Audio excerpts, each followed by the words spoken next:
Het stilte na de applaus was oorverdovend. Veel erger. Dan welk gedjek ook.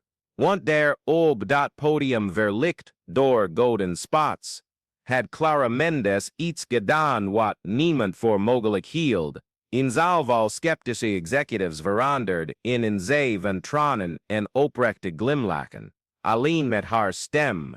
Maar om te begrijpen hoe een 40-jarige vrouw 3 keer ontslagen in het afgelopen jaar en beschouwd als ongepast voor de huidige markt hier terecht kwam, moeten we 6 maanden teruggaan naar het begin van een vernedering die haar bijna volledig verwoestte. Het was een regenachtige maandag in maart, toen Clara de draaider van het glazen gebouw van Zenith Consulting binnenstapte, een kartonnen doos met haar weinige persoonlijke bezittingen in haar handen. Haar vingers trilden, niet van de kou, maar van de schaamte die haar wangen brandmerkte als gloeiend heet ijzer. In de doos, naast de mok, met de foto van haar dochter Sophie en de kleine cactus die dapper had overleefd in de meedogenloze airconditioning van het bedrijf, zat een ontslagbrief die ze niet eens helemaal had kunnen lezen. De woorden ongepast profiel voor de nieuwe productiviteitsnormen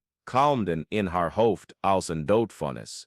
In de hal van gepolijst marmer schoot Clara bijna onderuit, toen haar platte schoenen, de enigen die nog pasten na maanden van bezenigen, wekkelden op de natte vloer. De doos kantelde gevaarlijk, en ze drukte hem tegen haar borst alsof het laatste beetje waardigheid was dat ze nog had. Een groep jonge executives in hun onberispelijke pakken en kunstmatige glimlachen liep langs haar heen zonder ook maar te knipperen met hun ogen. Voor hen was Clara onzichtbaar, slechts nog een onderdeel dat door de meedogenloze machine van het bedrijfsleven was weggegooid.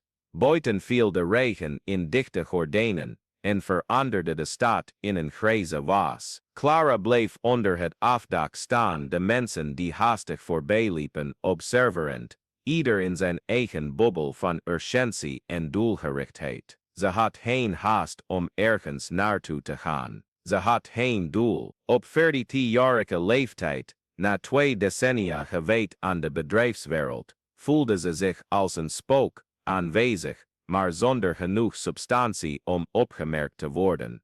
Haar telefoon trilde in haar zak. Een berichtje van Sophie, haar 17-jarige dochter. Mam, heb je de promotie gekregen? Ik duim voor je.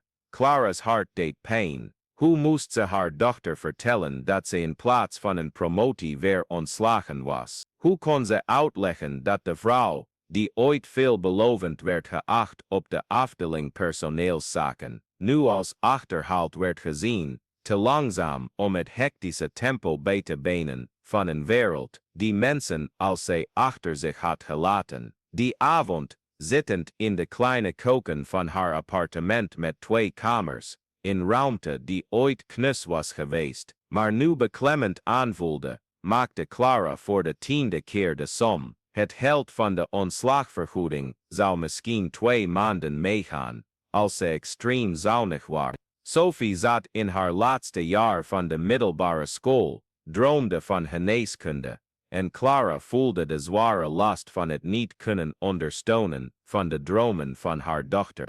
Toen begonnen de herinneringen te fluisteren. Terwijl Clara lusteloos roerde in de afkoelende koffie in haar mok, zag ze zichzelf terug op een stoffig podium van een klein buurttheater.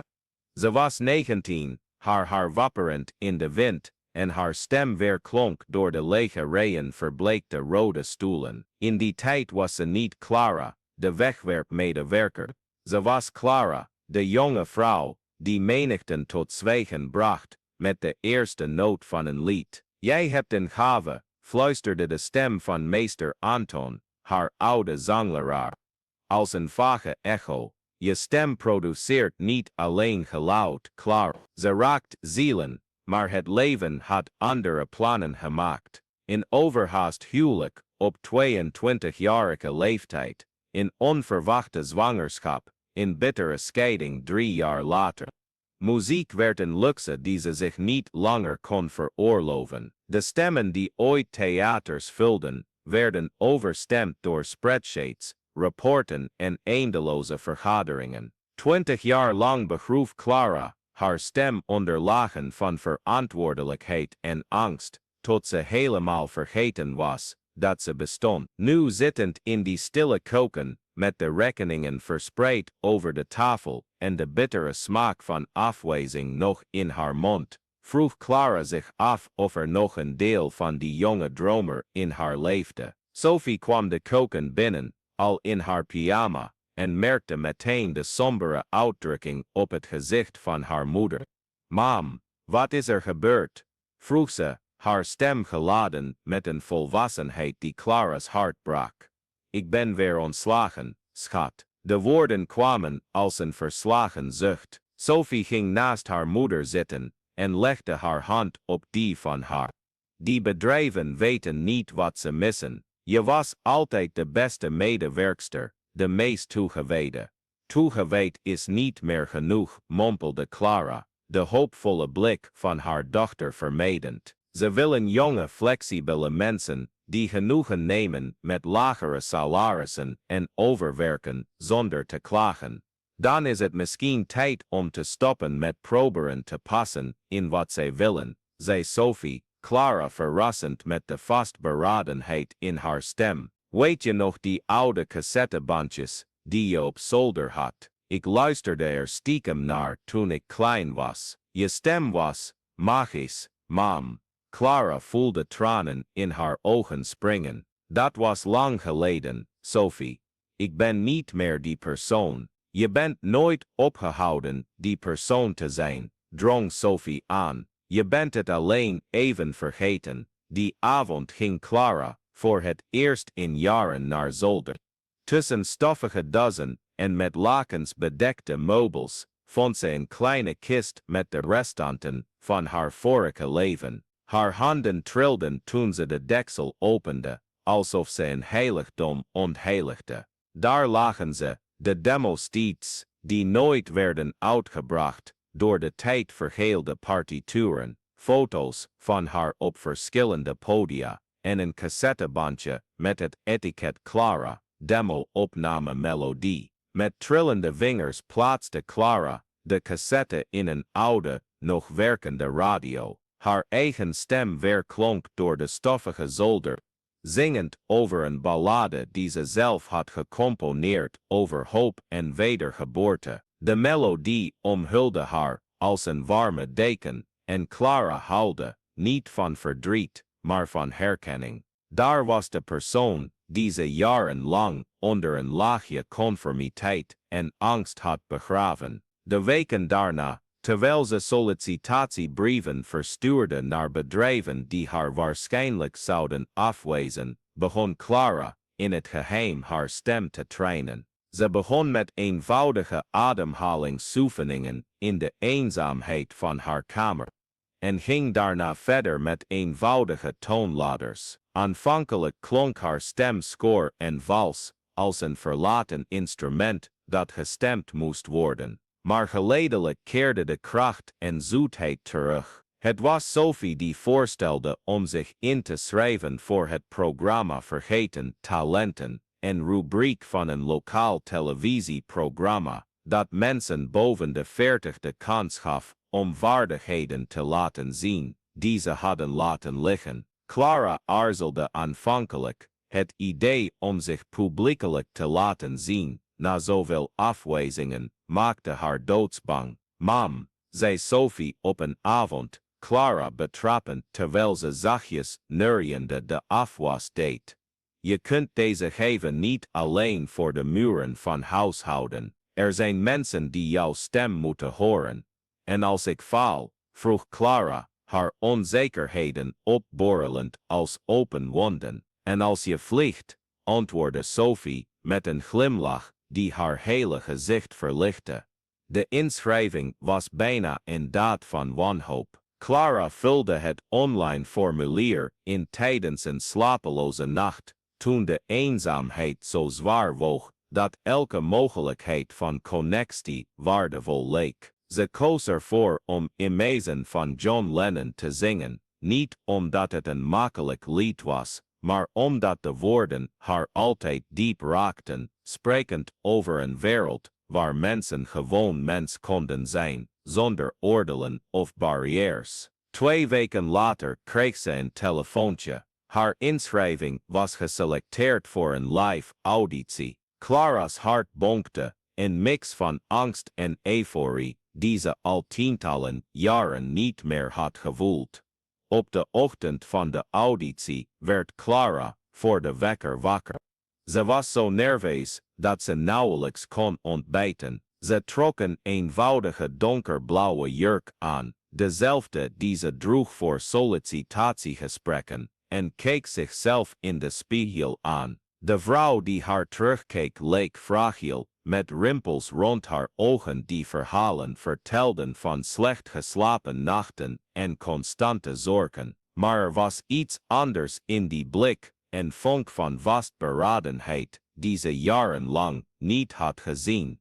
De televisiestudio was kleiner dan Clara had gedacht, maar de sfeer was intens. Er waren ongeveer 20 kandidaten, de meesten zichtbaar nerveus. Clara ging op een plastic stoel zitten, naast een 50-jarige man, die nerveus met zijn vingers over een oude gitaar trommelde, en een vrouw, die bijna onzichtbare danspassen oefende. Clara de Vries, een jonge producente met een headset en een kladblok, riep haar naam. Het podium, onder de felle lichten, leek enorm. 3 juryleden zaten achter een tafel. Rick Alvarez, een gerenommeerde muziekproducent bekend om het ontdekken van nieuwe talenten. Marina Simons, een bekende zangeres uit de jaren 90.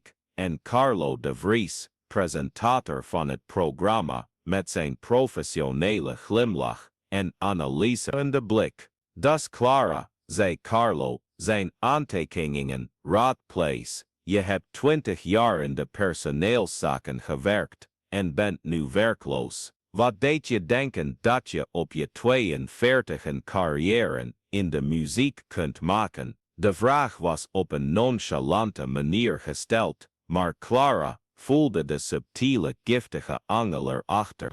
Ze haalde diep adem, herinnerend aan de woorden van Sophie. Misschien is het precies op je 42 dat je eindelijk begrijpt wat je werkelijk te zeggen hebt, antwoordde Clara, zichzelf verrassend met de vastberadenheid in haar stem. Marina leunde voorover, geïnteresseerd. En wat heb je te zeggen? Clara sloot even haar ogen, contact makend met die 19-jarige, die ooit droomde van het raken van harten, dat het nooit te laat is om te herinneren wie je werkelijk bent. De muziek begon, in zachte instrumentale versie van Amazing. Clara haalde diep adem en begon te zingen. De eerste tonen waren trillend, maar naarmate het lied vorderde, gebeurde er iets buitengewoons. Clara's stem verbeterde, niet alleen, ze transformeerde. Elk woord trok het gewicht van 2 decennia ervaring. Elke noot was gekleurd met de kwetsbaarheid van iemand die zowel hoop als wanhoop had gekend. Ze zong niet alleen over het voorstellen van een betere wereld. Ze deelde haar eigen reis van herontdekking.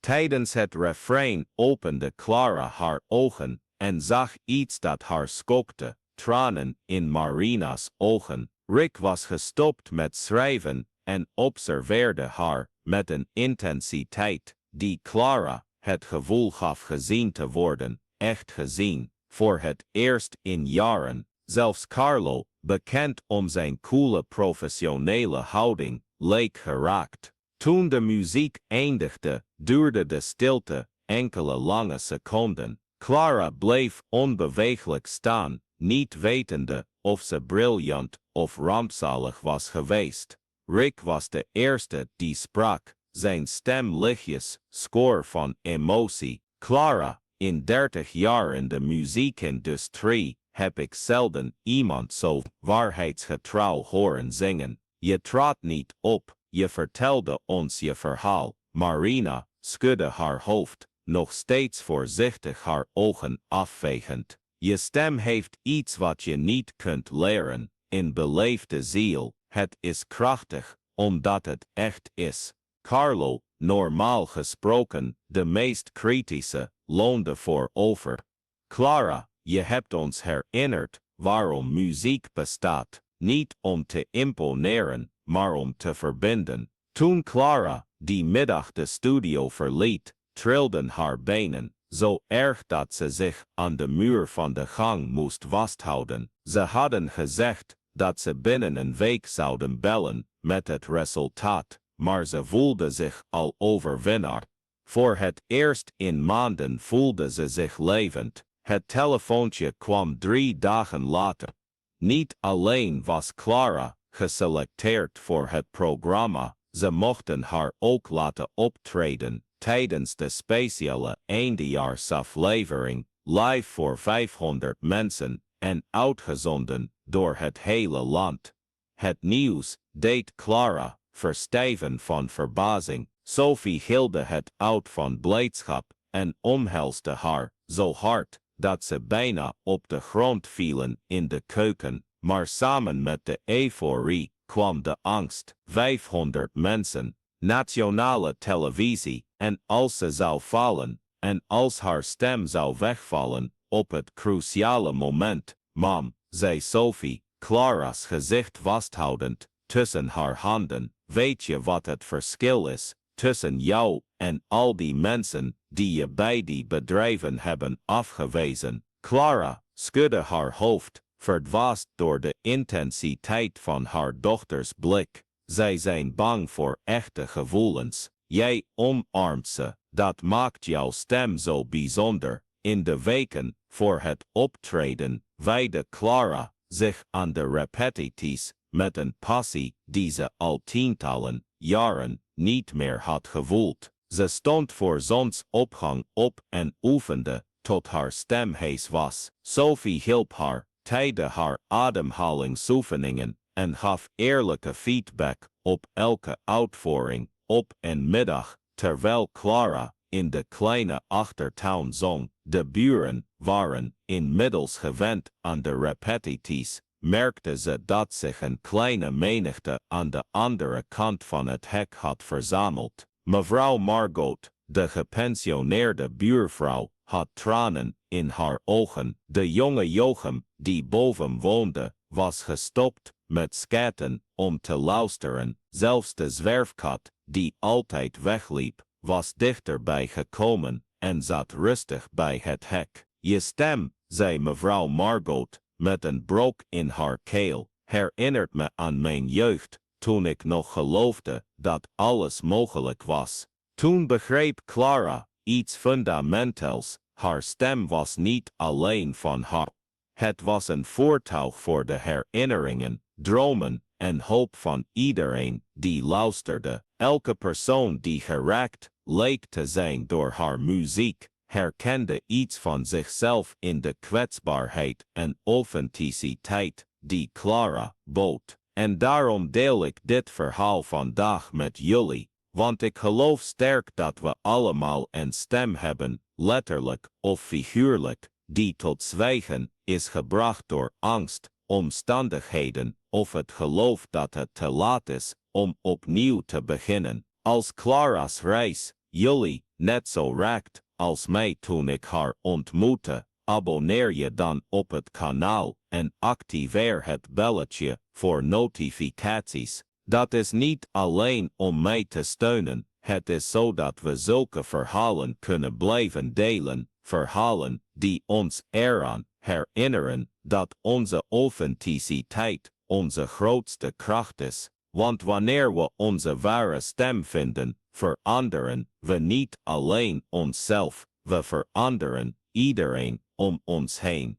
De avond van het optreden kwam als een onvermijdelijke storm. Clara stond achter de coulissen in een eenvoudige zwarte jurk die Sophie had aangedrongen om te kopen. Mam, je gaat stralen, dus je hebt iets nodig dat de aandacht niet afleidt van je innerlijke licht. Haar handen zweten en ze voelde zich alsof duizenden vlinders probeerden uit haar buik te ontsnappen. Door de gordijnen zag ze het publiek plaatsnemen. 500 mensen, elk met hun eigen verhalen, verwachtingen en oordelen. In de hoek van de eerste rij zag Clara Sophie, die een subtiel bordje had gemaakt, met de woorden, vlieg, mam, in kleurrijke letters. Clara, riep een bekende stem. Het was Rick, die achter de coulissen was gekomen. Hoe voel je je? Aangeslagen, gaf Clara toe, zonder te proberen het te verbergen. Perfect. Angst is de emotie die het dichtst bij transcendentie staat. Het betekent dat je op het punt staat iets te doen wat ertoe doet. Hij hield even pauze, Clara's gespannen gezicht bestuderend. Mag ik je een geheim vertellen? Tijdens je auditie, toen je klaar was met zingen, keek Marina me aan en zei, deze vrouw probeert geen ster te zijn, ze probeert mens te zijn. En dat is oneindig veel zeldzamer. Voordat Clara kon antwoorden, kondigde de presentator aan, in nieuw, een vrouw die ons eraan herinnert dat het nooit te laat is om onze talenten te herontdekken. Clara de Vries. Clara liep naar het podium met passen die in slow motion leken te gebeuren. De lichten waren feller dan ze zich herinnerde. Ze creëerden een cirkel van licht die haar scheidde van de rest van de wereld. In het midden van het podium stond een eenvoudige microfoon en een krukje, niets meer. Ze stond voor de microfoon en keek het publiek aan. 500 gezichten staarden haar aan, sommigen vol verwachting, anderen sceptisch, velen gewoon nieuwsgierig.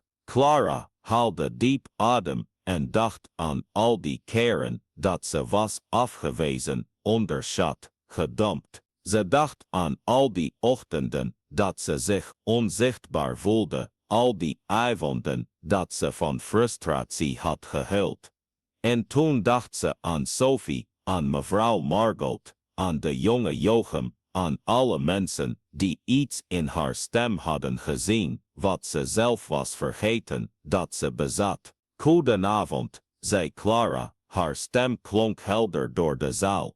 Mijn naam is Clara, en 20 jaar lang werkte ik op kantoren waar niemand wist dat ik zong. Eigenlijk, tot een paar maanden geleden, wist ik het zelf ook niet meer. Enkele nerveuze lachjes klonken door de zaal. Vandaag wil ik een lied zingen dat ik jaren geleden schreef, toen ik nog geloofde dat het mogelijk was om de wereld te veranderen met een lied. Ik ben dit lied 2 decennia kwijtgeraakt, net als veel andere dingen. Maar ik heb onlangs ontdekt dat sommige dingen nooit echt verdwijnen. Ze wachten gewoon tot we dapper genoeg zijn om ze opnieuw te vinden. Clara sloot haar ogen en begon a cappella te zingen, zonder instrumentale begeleiding. Het lied heet Herboren en ze had het geschreven toen ze 21 was, na een bijzonder moeilijke avond, toen ze bijna was opgehouden met zingen. Haar stem begon zacht, bijna gefluisterd, over duisternis en angst. Maar naarmate het lied vorderde, groeide het in kracht en hoop. Clara zong over phoenixen die herrijzen uit de as, over zaden die bloeien na lange winters, over mensen die hun licht vinden in de donkerste momenten. Terwijl ze zong, opende Clara haar ogen en zag ze dat er iets magisch gebeurde. Het publiek luisterde niet alleen, het beleefde het. Ze zag tranen in de ogen van een vrouw van middelbare leeftijd op de derde rij, die waarschijnlijk haar eigen zakelijke gevechten vocht. Een oudere man op de tribune sloot zijn ogen en wiegde zachtjes, alsof de muziek hem terugbracht naar een kostbaar moment uit zijn jeugd. Nog indrukwekkender was dat Clara merkte dat de sceptische en veroordelende gezichten verdwenen waren. In plaats daarvan was er een collectieve kwetsbaarheid, alsof haar muziek een veilige ruimte had gecreëerd, waar iedereen zijn eigen vergeten dromen kon herinneren. Op het hoogtepunt van het lied, toen Clara een bijzonder hoge en krachtige noot raakte, zingend over de moed om jezelf opnieuw uit te vinden, zag ze dat zelfs de technici achter de schermen waren gestopt met werken om te luisteren. De dichtbijzijnde cameraman had vochtige ogen en de programmadirecteur maakte enthousiaste gebaren naar zijn team. Toen de muziek eindigde, was de stilte die volgde anders dan wat Clara tijdens de auditie had ervaren. Dit was geen stilte van oordeel of aarzeling, het was een stilte van eerbied, zoals na een bijzonder ontroerend gebed in een kerk. Toen begon langzaam iemand te applaudisseren, dan nog iemand. Binnen enkele seconden stond het hele publiek op, niet alleen applaudisserend, maar juichend en huilend. Sophie sprong op haar stoel, de tranen stroomden over haar wangen. Marina, in de jury, deed geen enkele moeite om te verbergen dat ze snikte, maar het was de reactie van Carlo die Clara het meest verbaasde. De presentator, bekend om zijn professionele beheersing, stond op en applaudisseerde met een intensiteit waardoor zijn armen trilden. Toen het applaus eindelijk genoeg was gezaagd, zodat hij kon spreken, was zijn stem zichtbaar geëmotioneerd.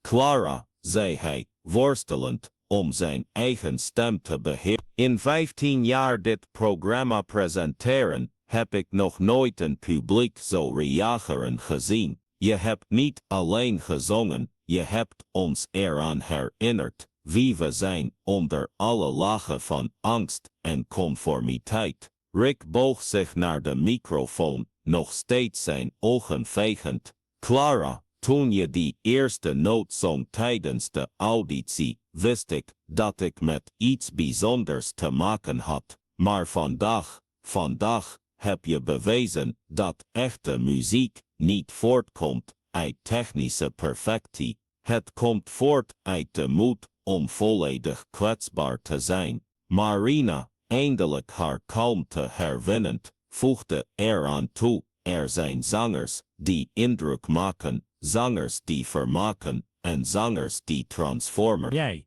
Clara, transformeert. Je hebt ons eraan herinnerd dat we allemaal een lied in ons hebben dat gehoord wil worden. In de dagen na de voorstelling veranderde Clara's leven op een surrealistische manier. De video van haar optreden ging viraal op sociale media, werd miljoenen keren gedeeld met reacties die haar sprakeloos lieten. Mensen uit het hele land stuurden berichten waarin ze vertelden hoe haar muziek hen had geïnspireerd om hun eigen vergeten talenten te herontdekken. Een gepensioneerde lerares van 60 jaar schreef dat ze na 15 jaar weer was begonnen met schilderen. Een 50-jarige ingenieur zei dat haar lied hem had aangemoedigd om eindelijk de kleine timmerwerkplaats te openen, waarvan hij altijd had gedroomd. Honderden mensen deelden hun eigen verhalen van wedergeboorte en herontdekking.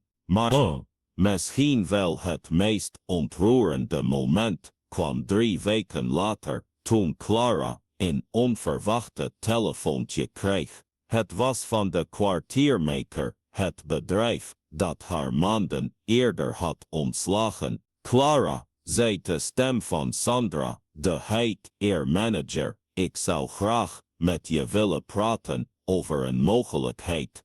Clara lachte bijna. Sandra, jullie hebben me 4 maanden geleden ontslagen omdat ik een ongepast profiel had. Ik weet het. En na nou ja, we hebben een fout gemaakt. We hebben je optreden op televisie gezien en we realiseerden ons dat wat we interpreteerden authenticiteit was. We zouden je graag een functie als manager persoonlijke ontwikkeling aanbieden om andere medewerkers te helpen hun verborgen potentialen te vinden. Clara pauzeerde in mengeling van voldoening en verdriet voelend. Sandra, dank je wel voor het aanbod, maar ik ben niet meer op zoek naar het passen in mallen die door anderen zijn gemaakt.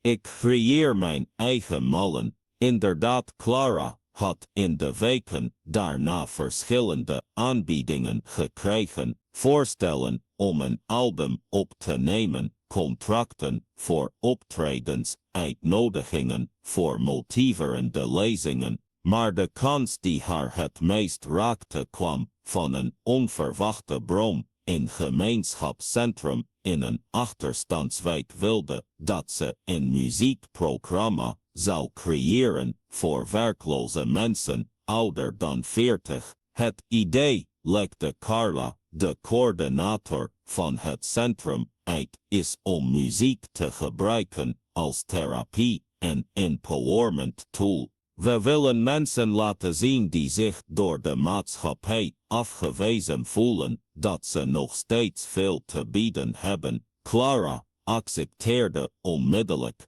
2 keer per week ontmoette ze een groep van 15 mensen, ex-managers, vroegtijdig gepensioneerde arbeiders, huisvrouwen die na decennia terugkeerden naar de arbeidsmarkt. Samen verkenden ze niet alleen zangtechnieken, maar ook de kunst om opnieuw contact te maken met vergeten delen van zichzelf. Het was tijdens een van deze sessies dat Clara haar grootste epifanie had. Ze werkte met Jochem, een 50-jarige accountant die zijn baan en zijn zelfvertrouwen had verloren. Hij bleef volhouden dat hij niet kon zingen, dat zijn stem verschrikkelijk was. Jochem, zei Clara, zachtjes, je probeert te zingen met de stem die je denkt te moeten hebben. Wat als je probeert te zingen met de stem die je echt hebt? Toen Jochem eindelijk ontspande en stopte met proberen indruk te maken, onthulde zijn stem in warme en boeiende kwaliteit die de hele groep in stilte deed zwijgen. Tranen stroomden over zijn gezicht, niet van schaamte, maar van herkenning. Ik was vergeten, fluisterde hij, dat er nog steeds iets moois in me was. Op dat moment begreep Clara volledig wat haar missie was. Haar stem was niet op zichzelf belangrijk, hij was belangrijk als een spiegel die andere mensen hielp hun eigen stem te vinden. Ze was geen zangeres die muziek onderwees, ze was een gids die mensen hielp zichzelf opnieuw te vinden. 6 maanden na haar eerste optreden stond Clara opnieuw op een podium,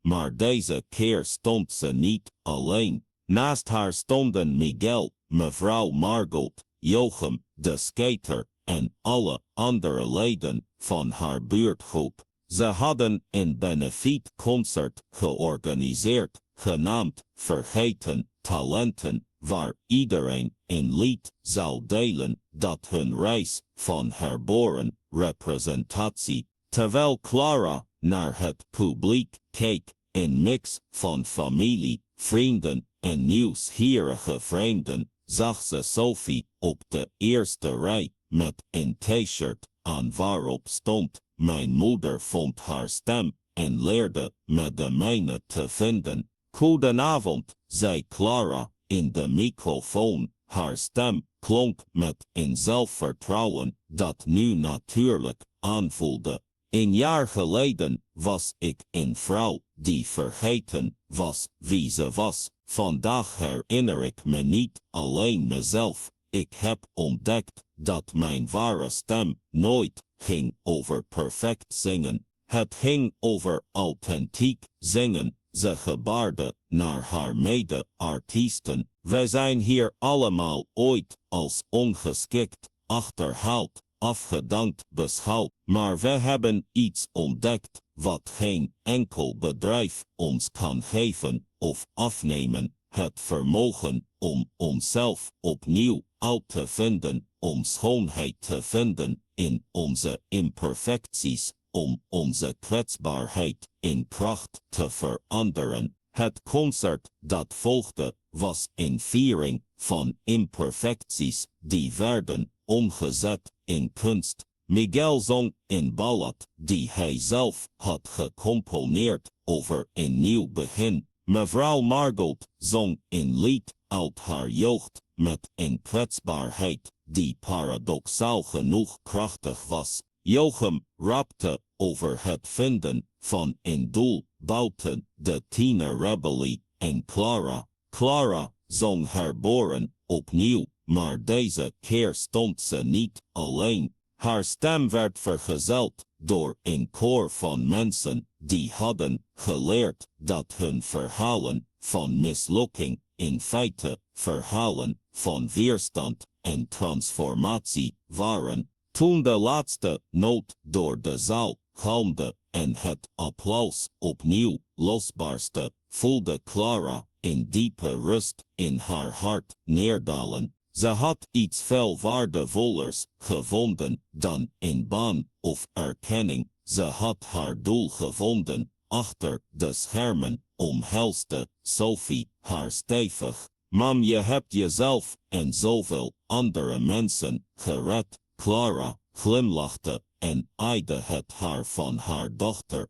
Eigenlijk, lieverd, ik heb ontdekt dat het redden van anderen de beste manier is om onszelf te redden. Maanden gingen voorbij en het programma Vergeten Talenten breidde zich uit naar andere wijken van de stad. Clara kreeg uitnodigingen om het project in andere steden te repliceren en zelfs andere landen toonden interesse. Maar ze hield haar voeten stevig geplant in haar gemeenschap, werkend met echte mensen die echte uitdagingen aanhingen. Ze begon weer te spelen en deze keer begon Sophie te zingen in geïmproviseerde melodie over tweede kansen en latte moed. Hun stemmen mengden zich en creëerden een harmonie die niet alleen hun moeder-dochter-relatie symboliseerde, maar ook de continuïteit tussen generaties, de manier waarop onze authenticiteit anderen kan inspireren om hun eigen authenticiteit te vinden. Buiten begon de zon onder te gaan, de hemel schilderend in roze en gouden tinten. Maar in de kleine kamer bleven twee stemmen zich vermengen, muziek creërend die niemand anders zou horen, maar die vol zat met de vreugde en dankbaarheid die voortkomen uit het volledig kennen en onvoorwaardelijk accepteren van jezelf.